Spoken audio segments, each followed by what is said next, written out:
రేణుక ఎల్లమ్మ గుడి అభివృద్ధికి తన వంతు కృషి చేశారు పెద్దపల్లి ఎమ్మెల్యే చింతకుంట విజయరమణారావు.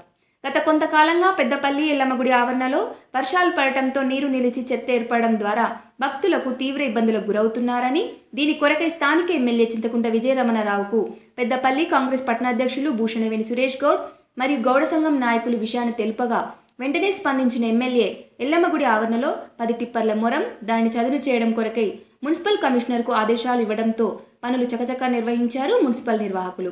ఈ సందర్భంగా పెద్దపల్లి ఎమ్మెల్యే చింతకుంట విజయరమణారావుకు పెద్దపల్లి గౌడ సంఘం తరపున ప్రత్యేక ధన్యవాదాలు తెలుపుతూ రాబోయే రోజుల్లో ఎల్లమ్మగుడికి మరికొన్ని సదుపాయాలు కల్పించాలని కోరారు. ఈ కార్యక్రమంలో 13వ వార్డు కౌన్సిలర్ సోని శ్రీకాంత్, గౌడ సంఘం అధ్యక్షులు కోట సమ్మయ్య గౌడ్, ఉపాధ్యక్షులు రేగుంట సురేష్ గౌడ్, సభ్యులు సుధాకర్ గౌడ్ మరియు వెంకటేశం గౌడ్, త్రినేష్ గౌడ్, రాజ్ గౌడ్ పలువురు పాల్గొన్నారు.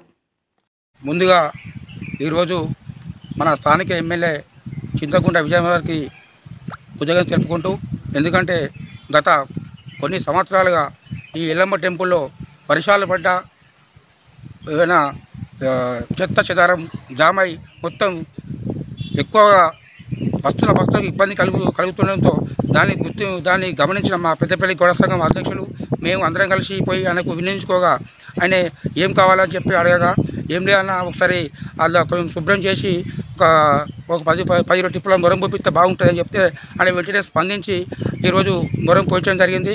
అంతేకాకుండా ఇంకో మాట కూడా విన్నవించుకున్నాం. అలా మాకు అక్కడ విచ్చలవిడిగా మద్యం సేవించు గుడికి అలంకారం కలిగిస్తున్నారు.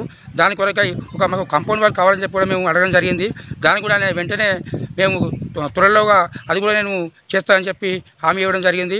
ఆయనకు మరోసారి కృతజ్ఞతలు చెప్తూ మా పెద్దపల్లి గౌడ సంఘం అధ్యక్షుల తరఫున మా సంఘం తరఫున వాళ్ళకు మరోసారి కృతజ్ఞతలు తెలుపుకుంటూ, అంతేకాకుండా ముందు కూడా మాకు సంఘానికి ఎలాంటి అభివృద్ధి కార్యక్రమాలు ఉన్నా కూడా ఆయన వెంటనే ఆయనకు విన్నవిస్తే మేము చేస్తానని చెప్పి హామీ ఇవ్వడం జరిగింది. ఆయనకు మరోసారి కృతజ్ఞతలు చెప్తున్నాను. ఎల్లమ్మగుడి రేణుక ఎల్లమ్మగుడి ఆవరణలో కూడా మన విజయరామరావు గారిని మనకు ఒక 10 ట్రిప్పుల మొరం పోయించడం జరిగింది. దానికి మేము ఆయనకు కృతజ్ఞతలు చెప్తున్నాం.